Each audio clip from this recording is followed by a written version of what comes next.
Je vais vous présenter une série d'outils dont on se sert tous les jours au musée d'histoire de Sherbrooke. C'est à la fois des documents vraiment rares, qu'on voit pas beaucoup, mais aussi qui contiennent des informations assez précieuses. Quand on fait de la recherche historique, il n'est pas rare qu'on se pose certaines questions assez récurrentes, comme où se trouvait tel magasin ou tel commerce à l'époque, où habitait telle personne, ou alors à l'inverse, à l'angle de telle rue, qu'est-ce qui se trouvait là, ou entre ces deux bâtiments, qu'est-ce qui se trouvait là. Et pour répondre à toutes ces questions, on se réfère à une série de livres, les annuaires municipaux de la ville de Sherbrooke. Alors les annuaires de la ville de Sherbrooke, ou dans leur version originale Sherbrooke Directory, ils sont publiés depuis l'année 1887, à l'initiative du journal Le Pionnier, et plus précisément d'une personne qui s'appelle Monsieur Joseph Royer, qui est comptable. On décide d'éditer cette série de petits ouvrages qui sont des listes, à la fois une liste des rues de Sherbrooke et de tout ce qui s'y trouve, mais aussi une liste par nom, par ordre alphabétique, des habitants et des commerces de Sherbrooke. Par exemple, si je voulais chercher l'auteur de cet annuaire que je tiens dans les mains, Joseph Royer, je vais dans les R et je vois Joseph J.P. Royer. Donc je vois qu'il est comptable, il a son bureau sur la rue Wellington et sa résidence sur la rue Bridge, donc qui est l'actuelle rue King Est. Entre 1887 et jusque dans les années 40, c'est plus en fait qu'un annuaire, c'est même un espèce de petit portrait statistique, une petite description de la ville qui contient une liste des principaux services avec les tarifs associés à la poste, aux diligences, à Sherbrooke.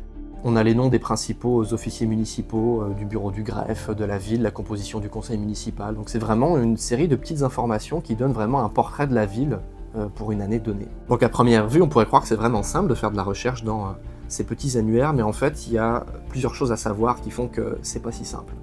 Déjà, on n'en a pas pour toutes les années. Par exemple, entre 1918 et 1925, on n'a aucun directory. Donc il faut vraiment se fier à ce qui se passe à la fin des années 10 et au milieu des années 20 dans les annuaires pour trouver de l'information. Ensuite, ne sont listés dans les annuaires que les chefs de famille ou les personnes célibataires. Donc on parle d'hommes uniquement, des personnes de plus de 21 ans.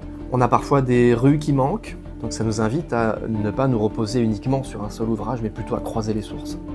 L'autre limite qu'il faut garder à l'esprit, c'est que les noms des rues à Sherbrooke ont changé en 1919 et en 1952, donc il faut toujours chercher la correspondance entre l'ancien nom de rue et le nouveau nom de rue. On a les numéros aussi au sein des rues qui changent à la fin des années 10 et au début des années 50. Donc c'est véritablement un travail d'enquête qu'il faut mener pour essayer de trouver les correspondances entre d'anciennes adresses et de nouvelles adresses.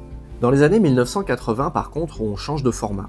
Alors littéralement déjà, puisque l'index des adresses est 3 à 4 fois plus grand que son arrière-grand-père des années 1880, mais aussi parce qu'on n'est plus du tout en présence du même document. On n'a pas un beau portrait de la ville de Sherbrooke comme c'était le cas à l'époque. On a vraiment juste des listes de données, vraiment des listes d'adresses. On est aussi à une époque où ça devient de moins en moins pertinent. Il y a les pages jaunes, les pages blanches, toutes sortes d'annuaires téléphoniques. Donc le dernier, le plus récent de notre collection, c'est l'édition 1983-1984, qui clôt une collection commencée avec l'édition 1887 du Sherbrooke City Directory. Ça couvre un peu moins d'un siècle d'histoire de la ville de Sherbrooke.